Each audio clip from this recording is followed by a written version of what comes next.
A palavra está com você. Boa apresentação. Obrigado, professor.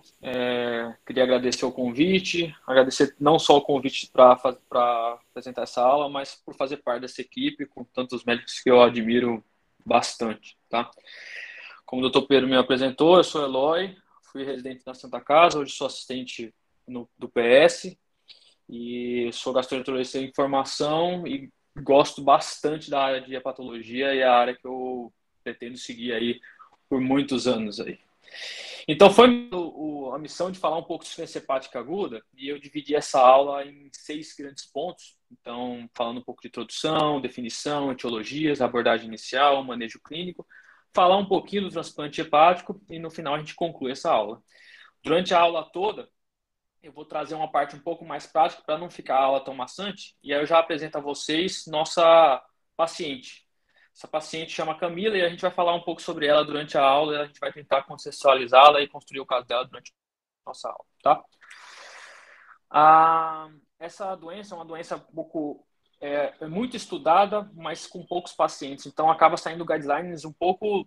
Os últimos guidelines são já um pouco antigos, então, se a gente vê o primeiro lá, o guideline americano, que é de 2011, o europeu já é de 2016, 2013, 2017, tem esse artigo aqui do New England de 2013, que falam sobre insuficiência hepática aguda, são os maiores artigos, os maiores guidelines que falam sobre a doença e quem tem interesse de estudar um pouquinho mais são literaturas muito interessantes. Antes da gente começar a aula falando de insuficiência hepática aguda, propriamente dita, a gente precisa diferenciar muito bem essas 3 etiologias, essas 3 patologias aqui, essas 3 condições, porque elas se confundem e elas não podem ser confundidas porque elas vão trazer condutas altamente diferentes. Então, a insuficiência hepática aguda é diferente da agudização da hepatopatia crônica, que é diferente da cirrose descompensada. Começando pela última, a cirrose descompensada nada mais é que um paciente com complicações da cirrose. É um paciente que tem cirrose, que tem ascite, é um paciente que tem cirrose, que teve um HDA, é um paciente que tem cirrose, que pode estar na sua casa, pode estar com ascite volumosa na sua casa. Então, é um paciente, isso a gente chama de uma cirrose descompensada. A agudização da hepatopatia crônica, hoje a gente já chama pela sigla em inglês de ACLF, que é a sigla de Acute and Chronic Liver Failure, que eu trouxe uma revisão muito rápida, que nada mais é uma classificação que a gente acaba fazendo baseado no SOFA, foi feito o Cliff SOFA, em que a gente vê que o paciente com cirrose hepática evolui com algumas disfunções e essas disfunções vão trazer para ele uma análise de prognóstico e o quanto que esse paciente merece um investimento de tratamento, merece um tratamento intensivo ou um paciente que já a terapia naquele momento já são terapias fúteis. Não vou entrar em muitos detalhes, porque é aula de simpósio, de congresso, só desse assunto não vou entrar muito em mérito, mas só para mostrar que a gente usa fígado, rim, parte respiratória, circulatória, coagulação e neurológica para definir quão grave esse paciente é. E uma vez classificado na gravidade, a gente consegue definir se esse paciente merece continuar o tratamento clínico dele ou um paciente que a gente já pode limitar cuidados. A gente pode até conversar em outro momento sobre esse assunto. E falando propriamente da insuficiência hepática aguda, é uma doença rara, de mortalidade bastante elevada, e ele começa com uma definição que é importante demais a gente saber. A insuficiência hepática aguda, ele só existe em pacientes que não têm doença hepática prévia. Então, se a gente está falando de um paciente que tem doença hepática, um paciente que tem um fígado aparentemente normal, que não tem nenhuma doença, e foi insultado agudamente por alguma coisa. E aí a gente vai falar sobre todas as etiologias dessa doença hepática. Excetuando 3 doenças: hepatite autoimune, doença de Wilson e síndrome de Budd-Chiari. Já que essas doenças elas podem ter surtos agudos. Então, a hepatite autoimune pode ter um flare da doença autoimune, a doença do Wilson pode ter um novo depósito mais importante hepático, e assim Budd-Chiari tendo novas tromboses de veia hepática aqui desses pacientes, podendo piorar a função hepática agudamente. A insuficiência hepática ela é o end stage, é a fase final de uma linha de patologias que se inicia com a hepatite aguda, ou seja, um aumento de transaminase, e ela é definida como hepatite aguda grave quando a gente tem coagulopatia, ou seja, aumento de NR. Então, uma hepatite aguda com aumento de NR a gente define como hepatite aguda grave. E se essa hepatite aguda grave tem alteração do status mental, a gente define ele como insuficiência hepática aguda. Resumindo, é um paciente que tem insuficiência hepática aguda, é a comunhão de uma hepatite aguda grave com encefalopatia hepática. E Eu deixei aqui no slide esse menor que 12 semanas. Por quê? Porque entre 12 e 28 semanas é um período um pouco nebuloso, mas acima de 28 semanas a gente já chama de doença crônica, já chama de doença hepática crônica. Então, qualquer complicação que tiver ela é relacionada à doença hepática crônica que esse paciente tem. E se a gente diferenciar o tempo na insuficiência hepática aguda, é muito importante. Por quê? Porque a gente consegue identificar as principais etiologias para essa doença hepática, dessa doença hepática aguda. A gente pode definir quais são as chances de melhora espontânea livre de transplante e a gente consegue identificar até qual é a causa, identificar qual é a etiologia. Então, um paciente que tem uma insuficiência hepática hiperaguda, de que o tempo entre o aparecimento da icterícia até a encefalopatia de uma semana, a gente sabe que é um paciente que tem alta chance de resposta espontânea. Um paciente que provavelmente não vai precisar de transplante. Mas também, e a gente consegue identificar que os principais exemplos desses pacientes são os pacientes que são intoxicados por paracetamol. Já em aguda entre 1 e 4, já tem um risco intermediário de precisar de transplante, principalmente são os pacientes que evoluem com hepatite B, que evoluem com hepatite aguda dos vírus B. Já a hiperaguda, que vai de 4 a 12 semanas, são pacientes que eles têm um curso clínico lento, é um curso clínico com piora progressiva e que tem alta chance de evoluir para transplante. Isso principalmente naqueles que têm uma doença hepática, numa que é chamada de hepatite medicamentosa, que hoje a gente chama também pela sigla em inglês de DILI, que são os principais etiologias para essas causas. E cada uma delas tem um aparecimento clínico diferente. Já as hiperagudas têm uma coagulopatia maior com icterícia menor, já as subagudas chama atenção a icterícia. E isso que eu falei, essa estatística aqui de 2015 mostra exatamente o que eu falei. Se a gente for observar, quanto menor tempo de icterícia até o coma, 4 dias, foram aqueles pacientes que sobreviveram mais. Mostrando que, assim, são aqueles pacientes que evoluem rapidamente para encefalopatia, provavelmente vão evoluir em melhora sem precisar de transplante. São aqueles que transplantaram menos. A gente pode ver aqui a porcentagem, são os menores das estatísticas. Já aqueles que tiveram mais tempo até o coma são aqueles que sobreviveram menos e que transplantaram mais.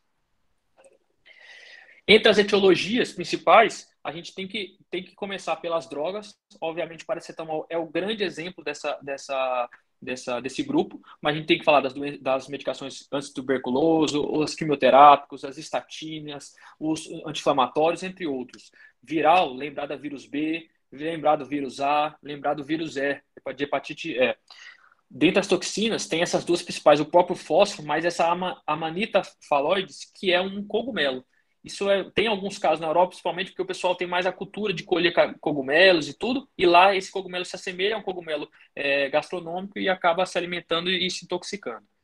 Vascular, a gente tem que lembrar da síndrome de Budd-Chiari e algumas hepatites hipóxicas, principalmente paciente grave, chocado, com droga vasoativa que aumenta a transaminase. Na gestação, lembrar da ruptura da pré-eclâmpsia, ruptura hepática da pré-eclâmpsia, a síndrome HELP e uma esteatose gestacional. E outras causas, lembrar da doença de Wilson, hepatite autoimune, linfomas, infiltração neoplásica, são causas bem relatadas de insuficiência hepática aguda. Se a gente diferenciar eles entre causas primárias e secundárias, a gente pode ver que, assim, se a gente pensar em transplante, a gente tem que pensar em causa primária, causa que danificou o fígado de maneira primária. Causa secundária, a gente vai pensar em tratamento da causa da insuficiência hepática, não trocar o fígado talvez não seja o caso. Então, o paciente que tem uma infiltração neoplásica de algum tumor, transplantar o fígado não resolve o problema dele. Então, a gente vai pensar mais em transplante naqueles pacientes que têm uma insuficiência hepática primária. Eu acho esse gráfico do New England muito interessante porque ele mostra as etiologias espalhadas em alguns países do mundo, né? Eles não mostram de uma maneira global, mas eu acho ele muito interessante porque dá para traçar uma linha exata entre os países abaixo da linha são os países que têm mais causas de insuficiência hepática aguda por vírus. Se a gente já vai para acima da linha, a Alemanha fica bem no meio ali, fica intermediário, mas vendo os países norte-americanos são mais por paracetamol. E por esse motivo eu queria fazer uma primeira pausa da aula. Por quê? Porque eu queria falar sobre toxicação de paracetamol bem rapidamente, e eu vou explicar por que eu quero fazer essa pausa. A dose tóxica não é tão alta, é uma dose de 10 gramas por dia, o risco de se intoxicar ele é maior em idosos, pacientes que já têm hepatopatia crônica, que usam anticonvulsivantes, que usam outras drogas, que são hepatotóxicas também, e tem um tempo de sintoma entre 24 e 48 horas. Por que eu quero falar isso? Porque uma estatística do Ceatox aqui de Campinas, onde eu moro atualmente, ela vem mostrando que nos últimos anos vem um aumento exponencial dos quadros de intoxicação por paracetamol e, particularmente no serviço onde eu estou hoje, só nos últimos 3 meses se internaram 2 pacientes com insuficiência hepática aguda por paracetamol. Só complementando, que não tem 2021 nessa tabela, mas já no dados de 2021 já mostrando que vem em aumento progressivo. Isso nos chama atenção porque a intoxicação por paracetamol, ela não é só por tentativa de suicídio. Muitos pacientes, por exemplo, que tiveram Covid, por exemplo, tomaram várias medicações para a dor e cada uma delas tinha em suas composições paracetamol. Acaba se intoxicando de maneira acidental. Então a gente tem que fazer uma busca ativa, tem que perguntar ativamente sobre paracetamol nos pacientes que evoluem com esse tipo de achados clínicos e laboratoriais que eu vou falar mais para frente, tá? Os principais pacientes que acabam evoluindo com desfecho desfavorável são aqueles pacientes que evoluem com acidose metabólica, isso é um marcador bem importante, que evoluem com hiperlactatemia, disfunção renal e anemia plaquetopenia, são pacientes de prognóstico desfavorável. E a terapia, ela é principalmente, inicialmente, nas primeiras horas, com carvão ativado e lavagem gástrica, mas quem chama atenção aqui nessa doença em particular é o anestesiostaína, é o fluimicil, que ele idealmente é para usar nas primeiras 10 horas, mas todo médico, uma vez que identificou uma intoxicação por paracetamol, pode iniciar mesmo que o paciente tenha dito que tenha se intoxicado há mais tempo, tá? É a única terapia aprovada pelo FDA, então é a terapia de primeira linha e reduz consideravelmente a mortalidade desses pacientes, somente pela ação do estresse, diminuição do estresse oxidativo causado pela droga, tá? As doses eu trago aqui mais para tirar um print, fazer uma cola aqui para quando precisar. Na via oral, a gente pode usar tanto via oral como endovenoso, de preferência via endovenosa, e a dose da endovenosa, que é o que a gente usa atualmente, é de 150 miligramas por quilo nos primeiros 15 minutos em dose de ataque, e a manutenção de 50 miligramas por quilo em 4 horas, mais 16 horas com a dose de 100 miligramas por quilo. Eu trouxe a caixa da anestesiostaína para ninguém se assustar se a enfermeira vir perguntar se é para abrir 35 ampolas de fluimicil, se é para abrir 40 ampolas. É isso mesmo. A dose cada ampola tem 30 miligramas, tem 300 miligramas. Se você pensar em uma paciente de 80 quilos, ele vai precisar de uma média quase de 40 ampolas só da dose de ataque. Então, assim, é isso mesmo. São doses muito grandes e mostra todos esses benefícios que a gente falou. Em relação a tempo de terapia, a gente bota 16 horas, mas assim, os artigos eles se confrontam entre manter por 16 horas, por 24 horas, ou manter até melhora da transaminase, eles não têm não há um acordo entre os artigos sobre o tempo de terapia. Então, é preconizado que a gente mantenha as 24 horas de dose de ataque com a dose de manutenção da droga endovenosa, tá? Aproveitando, falei de paracetamol, eu queria mostrar para vocês o LiverTox, que eu acho que todo mundo tem que saber desse site, que é um site que a gente utiliza para ver a hepatotoxicidade das drogas que esse paciente pode estar em uso. Então, eu queria mostrar rapidamente, ele é dos mesmos criadores lá do PubMed, e ele faz um livro com todas as drogas e sua hepatotoxicidade. Então, rapidamente para mostrar, se você jogar o nome de uma droga lá, procurar no livro, ele vai mostrar essa tela. Você vai clicar na droga que você precisa e ele vai mostrar para você um overview da droga, vai falar sobre o tipo de hepatotoxicidade que essa droga pode causar, mostrar qual é a chance de causar hepatotoxicidade, mostrar o mecanismo de lesão hepática e mostrar como manejar. Então, assim, vamos procurar. Quando a gente tem um paciente que a gente acha que é uma hepatite relacionada à droga, procura no LiverTox, porque ele vai mostrar se é mais colestático, se é mais hepatocítico, e a gente vai conseguir conduzir e saber qual droga retirar às vezes, do coquetel de medicações que a paciente está utilizando, tá? Esse quadro também eu acho bem interessante, também para tirar um print quem tiver interesse, assim, quais são os principais achados de cada droga, né? Então, paracetamol, de cada etiologia. Então, paracetamol tem muito aumento das aminase com bilirrubina baixa, evolui com acidose metabólica e disfunção renal, como eu falei. Já outras drogas, eles são quadros subagudo, mimetizam até a cirrose. Já a Budd-Chiari, o que chama atenção é dor abdominal. O paciente tem muita dor abdominal e quando a gente faz o Doppler de ver a porta, de ver a hepática, a gente vê alterações na vasculatura. Doença de Wilson, principalmente no exame físico, a gente vai ver os anéis de Cas-Reflex, mas é mais por lâmpada de fenda lá na oftalmo. E é um paciente jovem, normalmente, que vem com anemia hemolítica que a gente não sabe muito bem o que está acontecendo e aí a gente vai pedir exames e é cumbis negativo. Então, chamar atenção para a doença de Wilson. Hepatite autoimune, lembrar do FAN e do IgG aumentado. E na hepatite isquêmica, são pacientes que vêm com transaminases muito aumentadas, 10 mil de transaminases, 8 mil de transaminases, LDH aumentado, mas paciente chocado. Então, é um paciente que normalmente a gente vai tratar o choque e ele vai acabar melhorando essas transaminases. E só para contextualizar aqui, que isso eu ouvia muito na Santa, assim, piorou muito rápido, o paciente vai evoluir com insuficiência hepática. Não é bem assim. Hepatites isquêmicas, eles evoluem com melhora rápida, não necessariamente vai evoluir com piora da função de maneira geral. Eu vou explicar o que a gente vai precisar tomar cuidado nesses pacientes, tá? Na nossa avaliação da anamnese, a gente vai procurar etiologias, vai procurar se usa medicação, teve intenção suicida, consumo de cogumelos e tudo, viagem recente para lugar onde tem hepatite viral, se tem tá gestante, se tem doença autoimune, pensando nas etiologias, para a gente não comer bola aqui na condução, ver se ele já tem uma hepatopatia crônica, se usa abusivamente álcool, se tem história de neoplasia, se tem alguma outra doença hepática, até cardíaca ou pulmonar, até pensando no transplante se for necessário, e diferenciar o tempo de intervalo para a gente diferenciar naqueles hiperaguda, aguda e subaguda da insuficiência hepática, tá? E entre os anos complementares, esse quadro eu adaptei do guideline europeu, que os exames que a gente tem que pedir. Em maneira resumida, pedir sempre função hepática, pedir sempre função renal, ou seja, função hepática, lembrar do MELD. E o MELD hoje a gente até atualizou, a gente usa o MELD sódio, que a gente usa a bilirrubina, o INR, a creatinina, mas usa o sódio também. Porque sódio mostra o hiponatremia nos pacientes com doença hepática mostra um mau prognóstico, então sempre pedir sódio. Lembrar também de pedir fator 5, se for disponível. Fator 5 é um fator de coagulação mais precoce, ele chama mais atenção e a gente vai mostrar que lá tem a critério de transplante que usa o fator 5 para definir transplante ou não. Gasometria arterial vai ser importante. Se tiver disponível a amônia arterial, talvez seja interessante a gente pedir.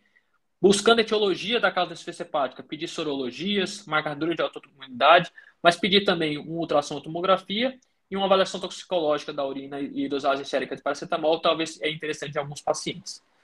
Pedir lipase, amilase e culturas vale a pena, principalmente nas complicações em que a gente vai comentando durante a aula, tá? E aqui eu queria destacar o TP, o NR e o fator 5, porque eles são marcadores prognósticos. Então, esses são os marcadores que a gente precisa ficar atento, principalmente nos pacientes que evoluem dessa maneira, tá? E aqui voltou a Camila. Camila voltou, lá que eu falei no início da aula.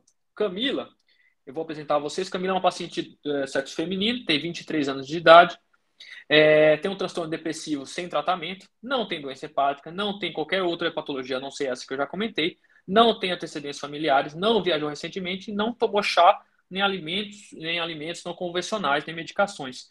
E Camila buscou a Santa Casa, porque ela ele consumiu 80 gramas de paracetamol tentando se matar, então tentando tentativa de suicídio. 3 dias depois, ela teve uma dor abdominal de forte intensidade e um dia depois ela ficou ictérica.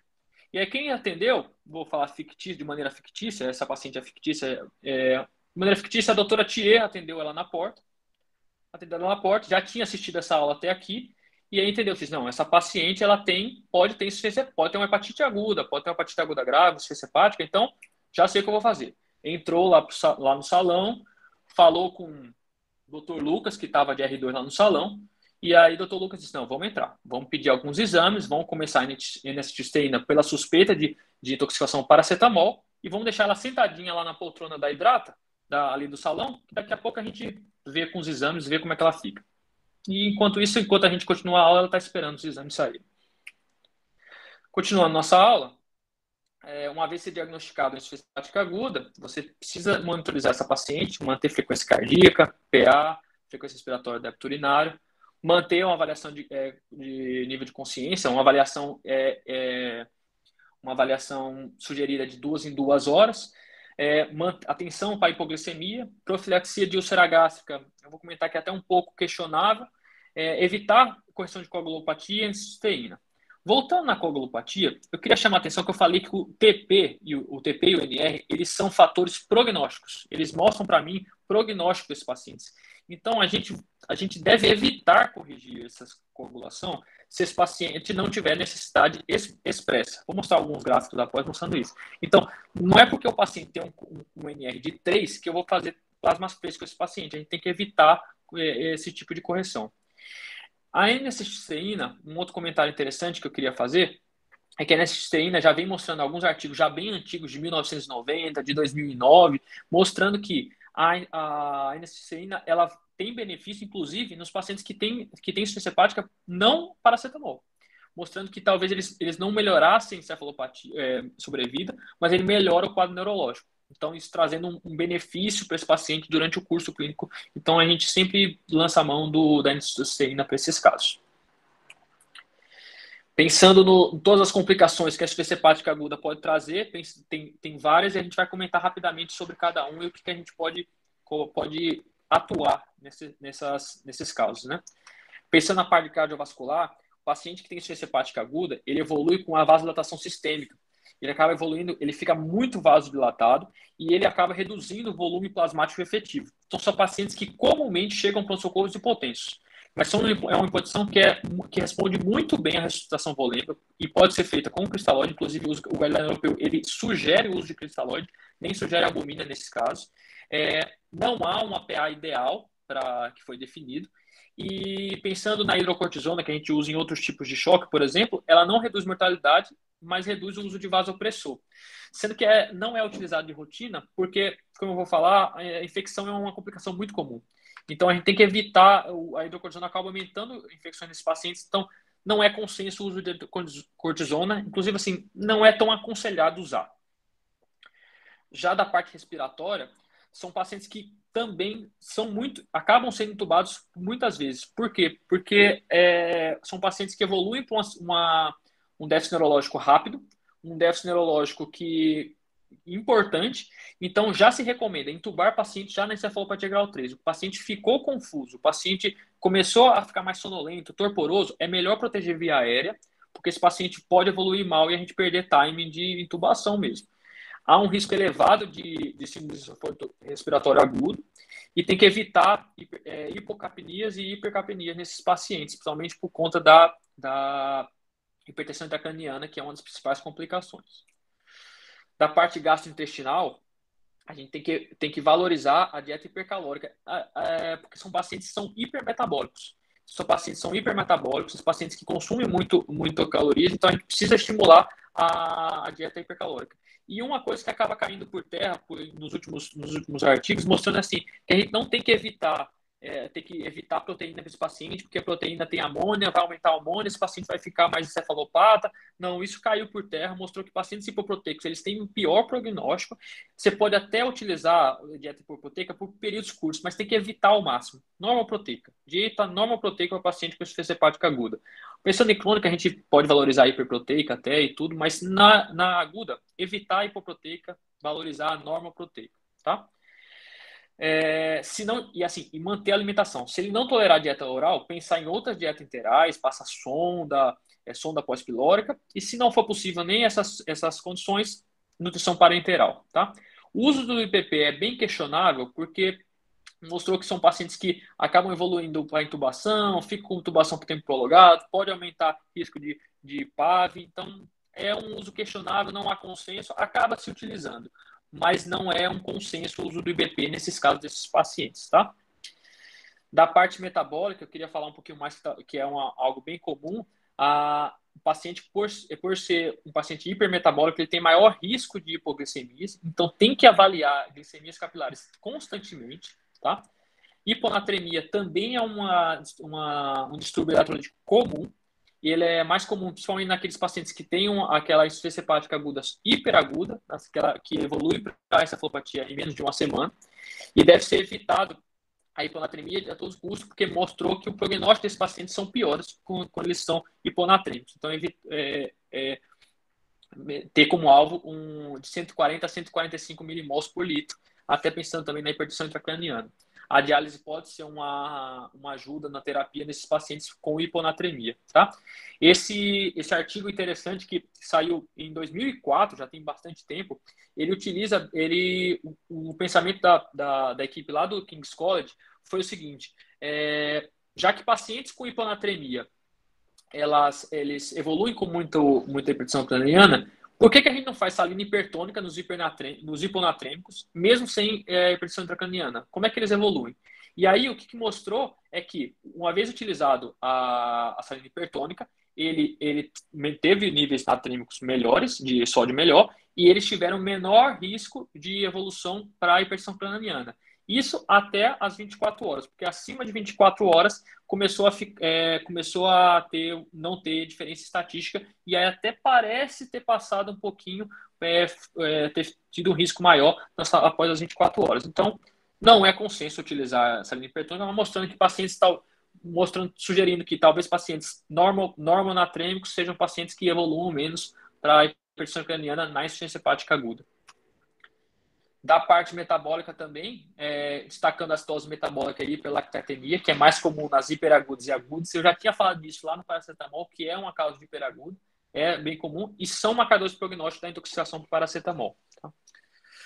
A hipofosfatemia é um fator interessante isso, é um fator prognóstico, e é um fator prognóstico favorável. Por quê? Porque sugere que o paciente que tem fósforo baixo, ele é marcador de regeneração hepática. Então, uma vez que tem fósforo baixo, mostra que o fígado já está se regenerando, então talvez os pacientes tenham um prognóstico melhor. Esse artigo, de 2002, já é um artigo antigo, ele comparou os níveis de fosfato com os fatores de King's College, os critérios de King's College, que é critério de mau prognóstico, e mostrou que pacientes que têm potássio acima de 1,2, todos morreram. Todos morreram. E os pacientes que tiveram, que foi utilizado o King's College, eles morreram menos, eles que fechavam o King's College de mau prognóstico, morreram menos. Mostrando que o fosfato talvez fosse mais sensível que os critérios que a gente utiliza. Claro que muitos artigos mostram isso, mas o pensamento é esse, regeneração hepatocelular. Né? Da parte renal, a maioria evolui com disfunção renal, entre 40% a 80%, e os principais fatores de risco vão ser a idade aumentada, a insuficiência hepática induzida por paracetamol, hipotensão, CIRS e infecção, tá? Então, todo paciente que evolui com disfunção hepática, evolui com insuficiência hepática aguda e disfunção renal, a gente tem que pensar tem que rastrear o que pode ter acontecido. Então, pensa como uma das coisas que a gente pode investigar é infecção. Então, o paciente que evoluiu com insuficiência renal, aumentou 0,3 de create, que nem o Cardigo orienta, rastreio infeccioso. Toda cultura ele novamente, e são culturas atrás de culturas para a gente não perder o time de tratar esse paciente de infecção, tá? Pensando na insuficiência hepática aguda, a diálise entra basicamente nas urgências. É sugerido não utilizar anticoagulante nesses pacientes e de preferência de modo contínuo. Como eu falei, é um paciente que está vasodilatado, um paciente que possivelmente está hipotenso, já está com vários distúrbios eletrolíticos, a diálise contínua talvez seja mais segura e mais fisiológica para esse paciente. Tá? Esse artigo mais recente, aqui de 2014, até trazendo assim, ele comparou os níveis de amônia e trazendo a hemofiltração lenta para a gente tentando diminuir a amônia desses pacientes. Não trouxe tão bons resultados assim, mas eles gostariam de estudar melhor e assim, não tem artigos novos falando sobre isso, mas seria talvez um futuro a gente pensar em indicar mais hemodiálise pensando em diminuir a amônia. Claro que isso não é uma realidade tão grande porque nós não pedimos amônia de rotina. Não é, inclusive, uma rotina pedir amônia, porque não traz tantas relevâncias clínicas e de condutas pedir amônia para esses pacientes, tá? Pensando em coagulação, talvez seja o mais polêmico aqui dos manejos, né? A coagulação a gente tem que evitar ao máximo corrigi-la, se não for realmente necessário. Esses dois artigos que são relativamente já antigos, né? Um é de 2014 e o outro é de 2012, eles mostram assim que avaliando a coagulação desses pacientes, mostraram que assim, eles têm realmente INR aumentado, podem evoluir com plaquetopenia, mas ao mesmo tempo que ele tem uma diminuição dos fatores pró-coagulantes, eles têm também diminuição dos fatores anticoagulantes, eles têm diminuição dos fatores pró-coagulantes. Então ele tem um rebalanceamento.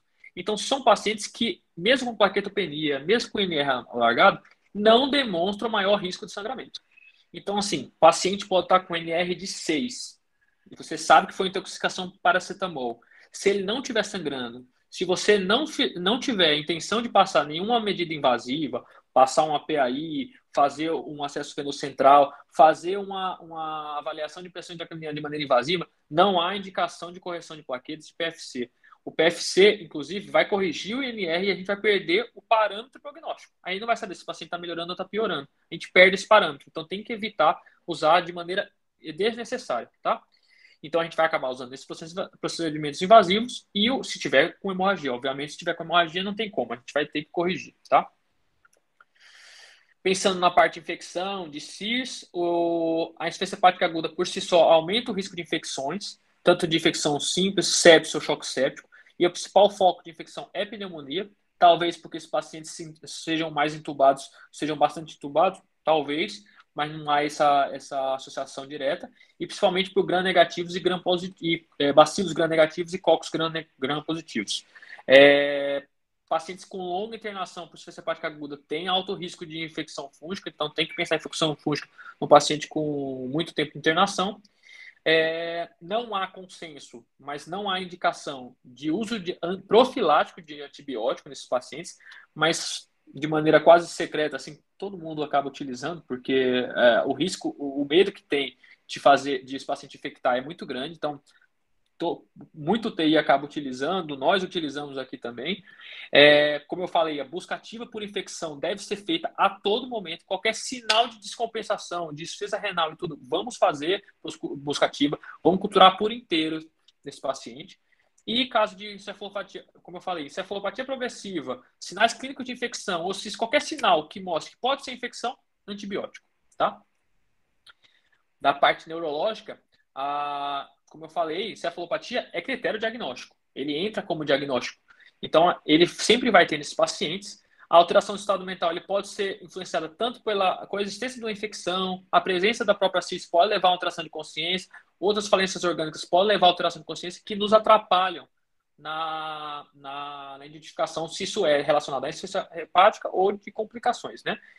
E uma das principais complicações, talvez a mais grave da insuficiência hepática aguda, é o edema cerebral, que leva à hipertensão intracraniana e que é alto risco de óbito nesses pacientes.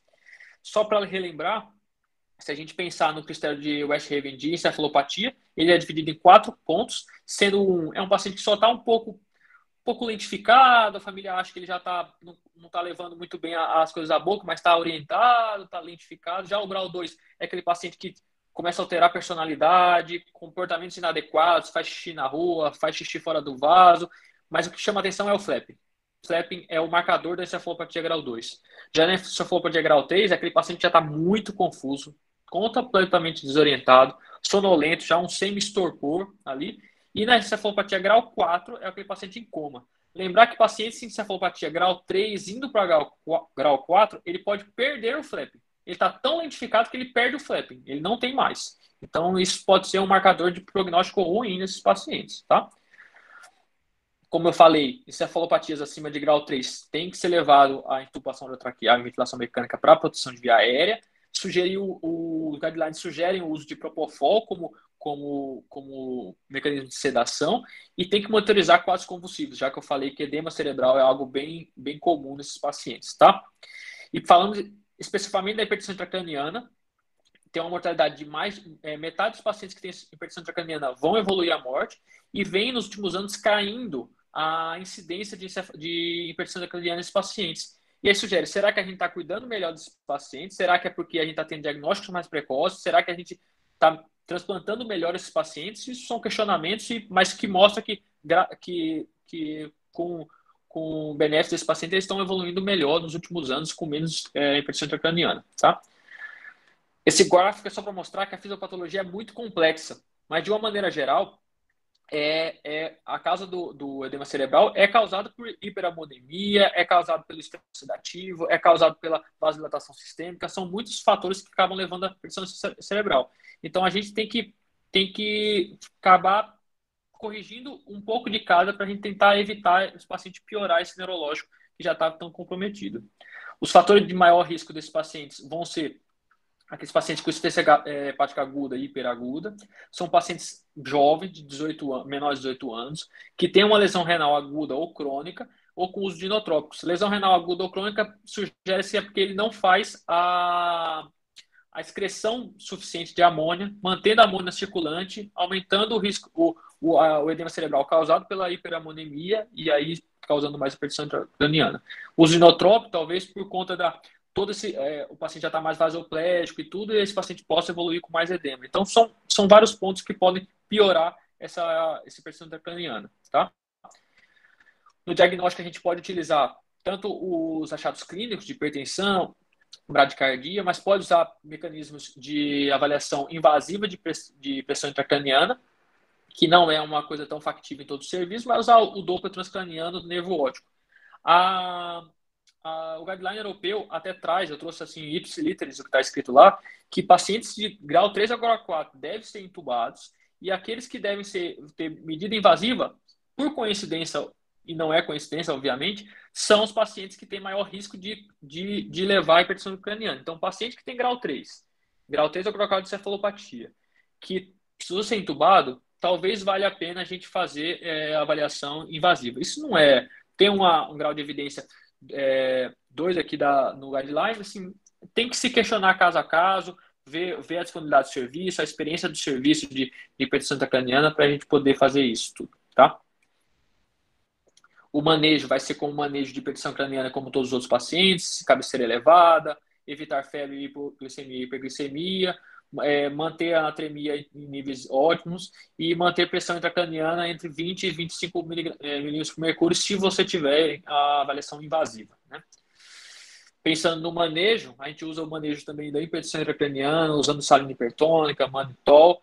E o que eu acho bem interessante é que é diferente, a gente não utiliza as mesmas medicações que a gente utilizaria naquela agudização da hepatopatia crônica que eu falei inicialmente. A gente não usa lactulona, a gente não usa neomicina, rifampicina, não usa o Epamers, que é uma outra medicação que a gente tem, porque mostraram que não só não traz benefício, como traz mais mortalidade. Então, esses pacientes eles não respondem com essas medicações.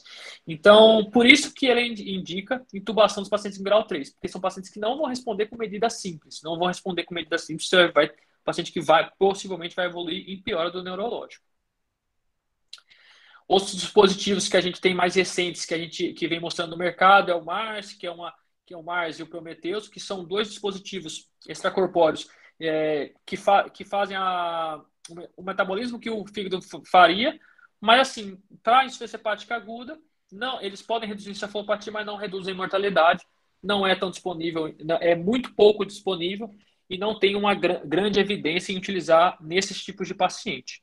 Mas o Plasma Exchange é uma modalidade que vem crescendo muito nos últimos artigos, que ele se assemelha à plasmaférese e ele aumenta, ele faz uma troca gigantesca de volume por albumina e mostrou que ele aumenta a sobrevida livre de transplante, ele melhora a disfunção imune desse paciente e o paciente ideal para fazer esse tipo de terapia é um paciente que não é transplantável, ou seja, um paciente mais idoso, ou seja, um paciente que às vezes está infectado naquele momento, que preenche o sinal de mau prognóstico.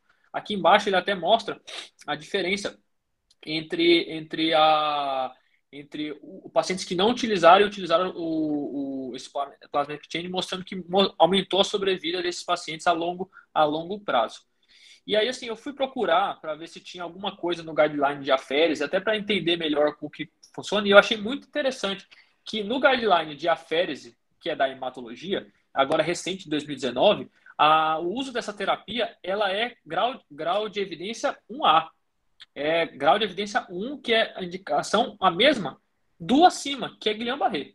Então, a gente pensar que Guillain-Barré é super bem conceituado, super bem estabelecido de fazer, é o mesmo para essa terapia. Então, pensando que talvez nos próximos anos a gente veja mais esse tipo de terapia para esses pacientes, mas ainda em estudo, ainda em validação, que é um tipo de aférese um pouco diferente do que só a plasmaférese normal, tá?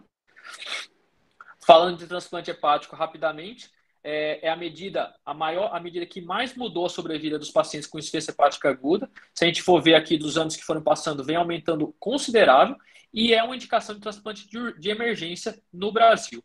Só para explicar para vocês como funciona, uma vez que um paciente, por exemplo, cirrótico crônico entra na lista de transplante, ele vai ser classificado por MELD e acaba entrando na lista tanto nacional como estadual. Aqui em São Paulo tem mais de uma lista de transplante, e acaba entrando em alguma lista do interior, por exemplo, tem uma lista específica para o interior de São Paulo. Se você tem uma insuficiência hepática aguda, por paracetamol, por vírus B ou algo do tipo que precise de transplante, você entra na lista nacional como prioridade. Então, se tiver um fígado disponível, for oferecido um fígado que é compatível com o do paciente, esse fígado pode estar no Amazonas, por exemplo. Ele vai ser oferecido para esse paciente, porque é uma indicação de emergência máxima para transplante, tá? Grande dilema do transplante é quando transplantar. Se transplantar muito cedo, pode ser necessário, porque esse paciente pode evoluir e melhora. Se transplantar muito tarde, ele pode não ser um transplante fútil.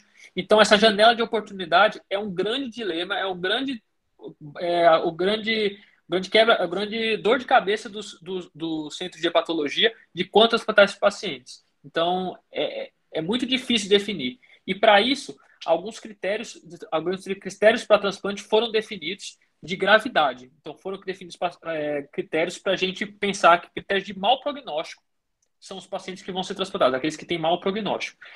Os dois principais são do King's College e o de Clichy. O King's College, ele, não por acaso, é um dos maiores centros de pesquisa de insuficiência hepática aguda, porque lá tem alta incidência de intoxicação por paracetamol. E eles, no critério deles, eles diferenciam os pacientes que têm insuficiência hepática por paracetamol e não paracetamol. Usa pH arterial, usa lactato, usa encefalopatia, creatinina e INR. Mas o que eu queria mostrar aqui para vocês, e assim, é difícil decorar isso, mas assim, vejam que o paracetamol, para você transplantar um paciente com paracetamol, ele tem que estar muito mais grave do que um paciente que não foi o paracetamol. É um paciente que ele precisa ter uma acidose muito importante, uma hiperlactatemia muito importante, com várias outras alterações. Se você tiver um paciente que fez a insuficiência hepática por outra coisa, se tiver só um NR acima de 6,5, já vai para o transplante, já é indicação de transplante, né? E a indicação de mau prognóstico, mostrando que, por quê? Porque o paracetamol é uma causa de subaguda, é uma causa com reversão grande, pacientes que vão reverter de maneira, um grupo grande de pacientes vão reverter essa insuficiência hepática sem transplante, tá? Já o critério de Clichy, ele já usa dois parâmetros, a encefalopatia e o fator 5, que é um fator de coagulação. Ele é um fator mais precoce, é um fator que mostra mais precocemente a disfunção de coagulação. E esse fator, uma vez que está muito baixo, mostra que dificilmente o paciente vai recuperar de maneira espontânea sua função hepática. Esse quadro, eu trouxe letras pequenas mesmo, mas não é para ninguém ficar fosforilando aqui, é mostrando que não há um critério perfeito. Eu mostrei dois que são os mais conceituados, que são totalmente diferentes, são bem diferentes, mas tem vários outros que utilizam, que sugerem utilizar nesses pacientes, mas que a gente tem que balancear. Qual que esse paciente se beneficia? Será que esse paciente vai melhorar? Será que o paciente não vai melhorar? Juntando os critérios para definir qual paciente a gente entende que é um paciente que não vai melhorar de maneira espontânea, que vai se beneficiar do transplante hepático. Há algumas questões éticas que devem ser levantadas, já que muitos pacientes são por tentativa de suicídio, então vamos pontuar se esse paciente tem ou não ser transplantado, qual é o risco de novamente ter uma tentativa de suicídio. E esse artigo também da equipe de King's College, já de 2010, já mostrando que pacientes com doença psiquiátrica que tentaram se matar por intoxicação por paracetamol, eles têm o mesmo prognóstico de pacientes que transplantaram por doença hepática crônica, mostrando que neste momento, na insuficiência hepática aguda, a questão social, as questões sociais desse paciente, vícios, às vezes o paciente não está abstêmio, o paciente tem essa doença psiquiátrica, tem que ser deixado de lado. Inclusive, é esse termo que é utilizado no artigo, é deixado de lado para transplantar, porque é o que vai fazer esse paciente sobreviver, tá? Quais são as complicações absolutas do paciente? É que tem lesão cerebral irreversível. Em relativas, a gente vai botar uma infecção ativa, principalmente infecção ativa grave, uso de vasopressor em dose alta e uma síndrome respiratória aguda grave, uma síndrome respiratória grave também, pontuando que pacientes que não conseguiriam sobreviver do ato cirúrgico, né? E aí eu sou interrompido agora, na aula, porque a enfermeira da Hidrata me chamou aqui, chamou o Dr. Lucas, que foi o R2 do salão, dizendo que a paciente não está muito bem. É a frase mais comum da Santa Casa, que a paciente está estranha. E a gente chegou lá para ver essa paciente, a paciente estava largada na cadeira, na poltrona, estava totalmente desorientada, confusa, não falava, não conseguia nem balbuciar nenhuma palavra, e ao exame físico, o que chama a atenção do exame físico é esse achado. Para quem nunca viu um flap, acho difícil alguém na Santa Casa nunca ter visto um flap, flap é isso, são essas contrações de maneira rápida da mão, ou seja, mostrando que essa paciente tem uma encefalopatia grau 3, ou seja, um paciente com muita confusão e com flap. Então, a gente vai juntar os pontos aqui. O paciente que teve uma intoxicação por paracetamol, uma paciente que agora está com icterícia e veio com encefalopatia. E nisso que a gente começou a pensar o que fazer, o telefone lá da Hidrata, do Pânico, ligou, tocou o laboratório dizendo que tem pânico. Pânico da paciente Camila. E o laboratório da Camila era esse. Tinha um AST, um ALT de 6.000, 4.000 e um NR 3,5. Aí o Dr. Lucas, que era o R2 do salão, foi até a emergência, encontrou a doutora Laís, que estava na emergência, e disse assim, Laís, preciso trazer esse paciente para cá.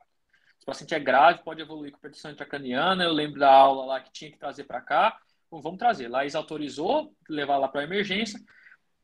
A Laís, o que ela fez? Laís pediu, fez medidas para neurocrítico, botou o paciente com cabeça em posição neutra, intubou esse paciente porque já estava em encefalopatia grau 3, fez a vigilância de infecções, pediu culturas, já tinha pedido aqueles outros exames, alguns já tinham saído, manteve a infusão de N-acetilceína e, como uma paciente já que a gente já consegue definir ela como insuficiência hepática aguda, ou seja, tem hepatite, tem encefalopatia e tem coagulopatia, ela pediu para o CROSS uma referência para o centro transplantador. Eu falei que essa paciente era hipotética, eu inventei, mas na realidade ela não é hipotética. Essa paciente, ela realmente existe, ela foi para um pronto-socorro aqui próximo de Campinas, foi atendido por um médico numa UPA, e aí o médico entendeu, falando a mesma queixa, ela estava muito bem, e aí ela tomou 80 gramas de paracetamol, e aí ele entendeu, como já tinha 3 dias do consumo, vou só fazer uma dipirona e uma ondansetrona. E aí pediu os exames porque vamos pedir os exames. E aí veio esse laboratório especificamente. Ele ficou desesperado, ligou no Ceatox, o Ceatox pediu para entrar com N-acetilcisteína e ele referenciou aqui para o serviço no qual eu estou. E aí eu recebi essa paciente com menos de 6 horas de botado no CROSS e o laboratório dessa paciente era esse agora. Ele tinha de 6.000, ele subiu para 9.000 de AST, a creatina que era de 1 foi para 2,39, o INR que era de 3,5 foi para 7,3, bilirrubinas aumentando, um LDH alto e um fator 5 menor que 14%. Não tinha uma acidose muito importante, tinha um lactato discretamente aumentado, mas vamos chamar a atenção aqui. Ela tinha INR muito aumentado, tinha um AST-LT muito alto, mas tinha fator 5 muito baixo. E tinha outro fator de prognóstico ruim, o fósforo. O fósforo dela estava normal. Lembra que eu falei que o fósforo baixo era de melhor prognóstico? O dela estava normal.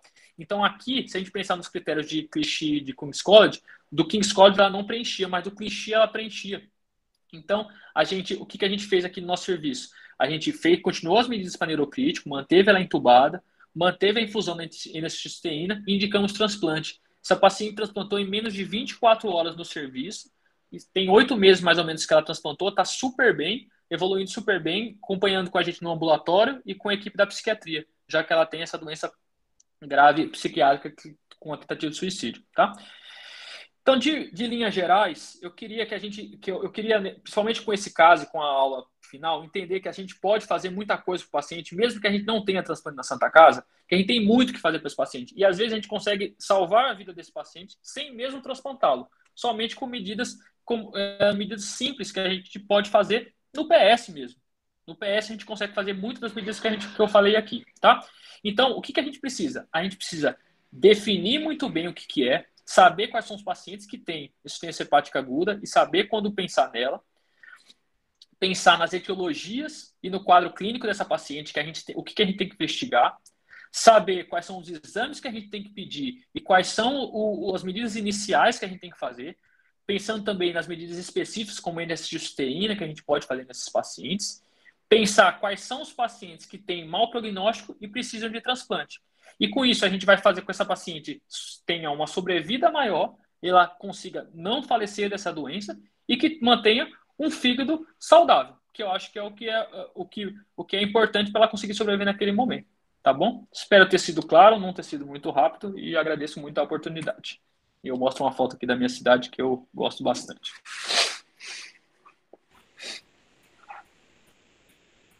Boa, querido Eloy, muito bom. Aracaju, olha lá. Não conheço Aracaju, hein? Se um dia quiser me convidar para comer um churrasco lá, eu aceito, hein? Churrasco não, doutor. É caranguejo. Caranguejo. Então, pode ser caranguejo, a gente gosta também. Eloy, excelente aula, muito claro, muito preciso, conceitos extremamente importantes. Eu queria te parabenizar. Espero que o Rafa tenha gravado a aula aí para a gente colocar no nosso canal. Gravou aí, Rafa? Boa, boa, garoto. Eu queria fazer duas perguntas, Eloy, para você, enquanto o pessoal vai esquentando aí para outros questionamentos. Primeiro, essa questão aí de transplantar, né, um paciente com vítima de tentativa de suicídio é um negócio que eu estava matutando aqui, até que você mostrou um trabalho aí dizendo que os resultados são semelhantes aos que não tentaram suicídio. O que foi surpreendente para mim, né? Eu queria perguntar em relação a... Porque a gente não tem experiência com esses pacientes, né, no serviço de emergência hospitalar. Então, você que acompanha esses pacientes ambulatoriais, a gente sabe que por acompanhar pacientes com transplante cardíaco e tudo mais, o uso de imunossupressor, de infecções oportunistas, né, principalmente no primeiro momento aí do transplante, é algo bastante complexo, né? Então, se a mensagem que você nos dá aí da experiência que você vem tendo na sua residência, no ambulatório, em relação à aderência desses pacientes aos imunossupressores e tudo mais, então eu queria que você desse uma palavrinha em relação a isso. E a segunda questão tem algum paciente com insuficiência hepática aguda, né, dentro daquela medicina de guerra que a gente faz na Santa Casa, aquele paciente que chega Glasgow 15, que não tem nenhum sintoma, mais relevante, que eventualmente tem lá um INR aumentado. Esse paciente tem algum perfil desse paciente que é seguro aguardar em casa, obviamente que com orientações de sinais de alerta, então de retornar ao pronto-socorro se tiver sangramento, confusão mental, dor abdominal, eventualmente orientando ele a voltar para coletar uma função hepática e lesão hepática em alguns dias. Tem algum paciente nesse perfil de insuficiência hepática aguda que é seguro orientar ele a ficar em casa e observar sinais de alerta ou não? Esse paciente obrigatoriamente precisa ser internado. Doutor, falando da primeira pergunta, engraçado que isso foi até o tema da aula que eu estava falando, que eu estava antes de entrar aqui, que é uma aula de ética, inclusive conversando sobre isso, assim, sobre o quanto, qual que é a aderência desses pacientes mesmo, né? Então, e esse é um questionamento que tem sido muito forte nos últimos anos, porque a gente não transplanta paciente que não está abstêmio há 6 meses, mas transplanta o paciente que tentou se matar no dia anterior. Então, é uma questão ética muito grande que está se discutindo muito se, assim, se realmente aquela abstinência alcoólica que a gente tem, se realmente vale a pena, né? Se é realmente seguro, né? E se 6 meses só foi uma ideia fictícia, assim, ou realmente isso existe. Sobre a aderência, doutor, tem muito paciente que ele acaba sendo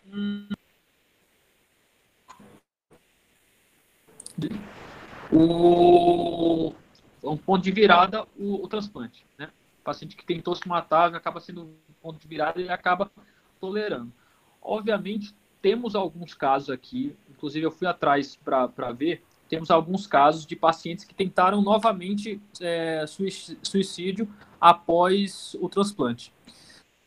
Inclusive, assim, particularmente essa paciente tentou novamente, essa que eu falei, assim, ela tentou logo após, ela tentou suicídio com zolpidem, mas obviamente zolpidem não é uma medicação que traga tanto risco assim, iminente, acabou que ela evoluiu super bem no pós. Mas temos a maioria dos pacientes acaba sobrevivendo bem e aderindo bem, viu, doutor? Já do segunda pergunta, se a gente tem um diagnóstico de insuficiência hepática aguda desse paciente, não tem como esse paciente ter alta.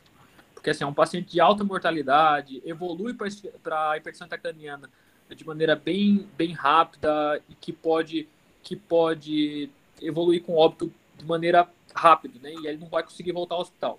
Agora, se a gente está diante de um paciente com hepatite aguda, que não tem disfunção hepática, ele chegou a seu, você identificou muito bem qual é a etiologia dela, por exemplo, uma hepatite A, às vezes uma hepatite B mesmo, que faz uma hepatite aguda, ele não evoluiu com disfunção hepática, não aumentou INR, e ele começou a cair transaminases, esse paciente é até seguro você orientar ele, sinais de alarme, tudo para ele voltar. Agora, desde que você consiga alinhar isso com ele e você saiba a etiologia. Porque uma vez que uma vez eu me deparei aí na Santa uma vez, era um paciente que não sabia a etiologia, a gente ficou um pouco na dúvida e queria dar alta, mas isso é importante porque às vezes a gente perde o time de tratar. Por exemplo, hepatite C hoje a gente trata todos, porque o tratamento de hepatite C, a cura ela beira 100%. Se a gente perde esse paciente, hepatite C faz tumores hepáticos gigantescos, que a gente perde o time de tratar. Então, se a gente identifica a causa da hepatite e aí ele não tem disfunção hepática, pode dar, assim, e começou uma curva de melhora da transaminase, beleza, esse paciente pode acompanhar ambulatorial, a gente tenta fazer essa ligação com o pessoal da UBS ou até da gastro para a gente conseguir fazer esse acompanhamento. Mas insuficiência hepática não tem como, é caso de UTI, mesmo paciente, assim, ótimo, é caso de UTI. Perfeito. Vou passar uma pergunta aqui da nossa R2, Maria Fernanda. Ela fala assim: oi, chefe, ótima aula, muito esclarecedora. Tenho uma dúvida. No manejo do paciente hepatopata, qual critério você considera ideal para o manejo de volemia? Considerando que a insuficiência hepática é a causa de hiperlactatemia tipo B e que o paciente hepatopata pode ser vasodilatado igualmente, falsear sinais de má perfusão tecidual do exame físico. Na sua prática, vocês utilizam esses critérios ou faz manejo volêmico mais focado em parâmetros dinâmicos e ou ultrassom? Olha, Maria Fernanda, essa pergunta é a pergunta de $1 milhão, né? Porque, assim, isso é um problema não só com a insuficiência hepática aguda, mas com cirrótico, de maneira geral. O paciente está com disfunção renal, você faz volume ou não faz volume? Eu me lembro uma vez, uma das aulas aqui, o doutor Marcelo falando assim falando sobre o paciente ficar com gesto na prova de albumina, por exemplo. Isso é um problema enorme, porque esses pacientes ficam muito vasodilatados. O que a gente faz? Isso não tem guideline que fale qual é manejo volêmico do paciente cirrótico. Isso não existe, assim, um artigo que fale disso. Mas o que a gente faz objetivamente aqui? A gente usa bastante ultrassom. É uma das coisas que a gente mais faz aqui, é ultrassom. A gente faz bastante ultrassom. E se o paciente estiver internado em UTI e tudo, e aí eu espero que o doutor Pedro não surte aqui, não fique bravo, mas a gente usa ainda PVC. A gente usa ainda pressão venosa central. A gente ainda usa. Mas, assim, principalmente a variação dela com volume.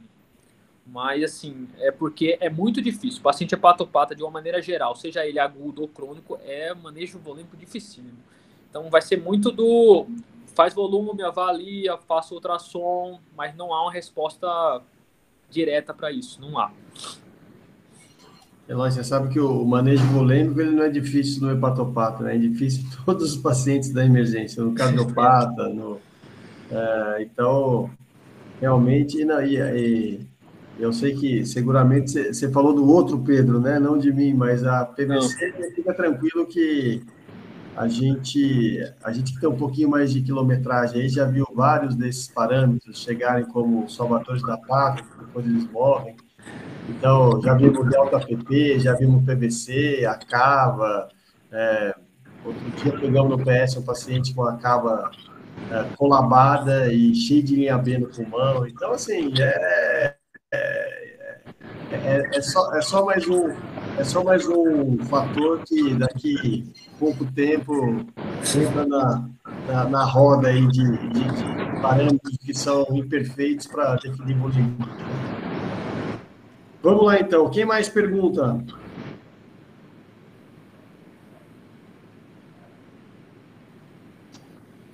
Eu queria só um comentário, doutor. Os nomes dos doutores todos que eu utilizei na minha aula são do meu grupo da residência, em que eu tenho um carinho gigantesco. Doutora Laís Ponte, que também é assistente do PS, doutor Lucas Tanger, que também é assistente do PS, são todos do meu grupo da residência, em que eu tenho um carinho gigantesco e sempre que eu posso valorizá-los, eu vou valorizá-los. Eloy, eu reconheci todos eles, na verdade, viu? Não foi Isso por aí foi acaso, né? sacanagem, hein, Eloy?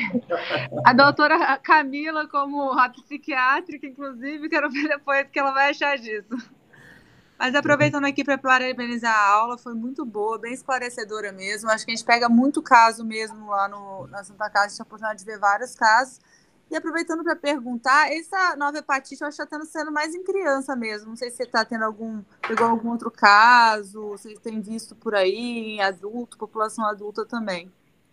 Eu não comentei porque, assim, artigos sobre isso está muito escasso, né? Muito, muito, muito escasso. Assim como a Covid foi no começo, isso está muito escasso. E para essa hepatite nova, ela não tem mostrado ela em caso de quadro adulto. É mais criança e adolescente mais jovem, assim. Então a gente não tem visto tanto, assim, basicamente eu não vi. Em Campinas eu não vi nenhum, tá?